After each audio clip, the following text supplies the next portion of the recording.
Let's make some really cute, bright, whimsical garland.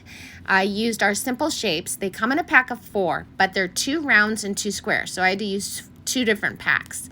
I did wax my surface, and then I put this transfer down, and it's called More Peppermint Please. I used our new cherry chalk paste, and once I got all the bubbles out, I do go from the inside out when I chalk. So I go in one direction, but I try to go from the inside out, so if there are any bubbles, you're working them out. Now, I am going to use this right away. So I have 4 surfaces that I'm putting this on, so I don't have to go and wash it. If you're going to use it right away, you can use it right away. Don't have to wash it. So as soon as I take it off of here, I'm going to put it on the second one, and then I did all 4. When you put it down, you can't really press all the bubbles out the second time you use it. So that's why I go from the inside out. Then you're pushing any bubbles out. If it did bleed, it's very easy to clean, to fix, because it is chalk paste, so you can wipe it off.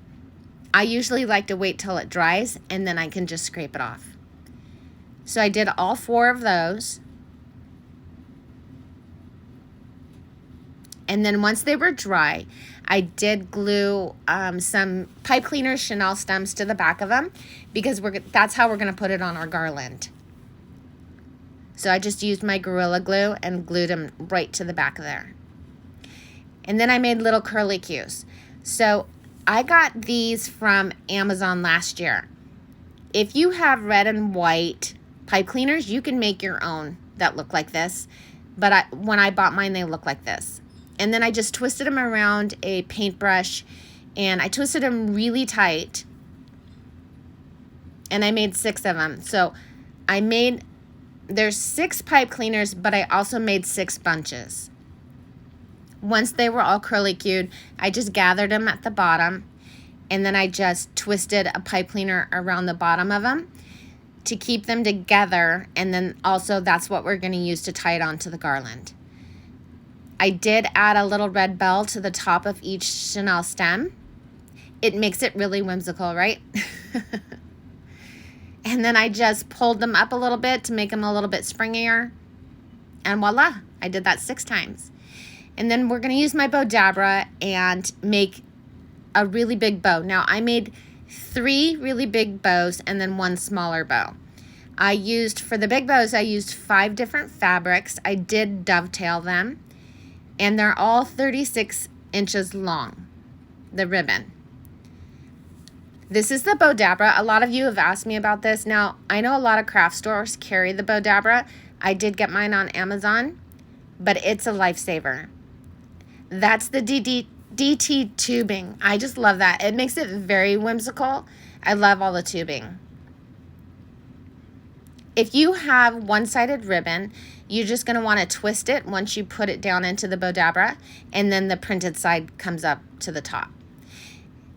Once you get everything on, you just pull up your string or your ribbon, whatever you used at the bottom. I did use twine for this, but you can use another piece of ribbon, you can use string, and you just tie it in a knot, and then you fluff out your bow. I did use a piece of the tubing to cover up that twine. More tubing is better anyway because it's very whimsical. So then you just fluff out your bow. So again, I made 3 big bows and then 1 smaller bow for the very top. And so I had 4 of the peppermint candies, and I had 6 of the curlicue pipe cleaner thingies. And you're not going to see me put the garland together, but you are going to see the garland at the end. And once it was all fluffed up, I did use a pipe cleaner through the middle of it so that I could tie it onto the garland. I did put a link to all of the products I use from my store up in the description, but let me know what you think. Make a comment, hit that like button, hit that share button. Make sure you're following me if you're not, and I'll see you soon. Thank you.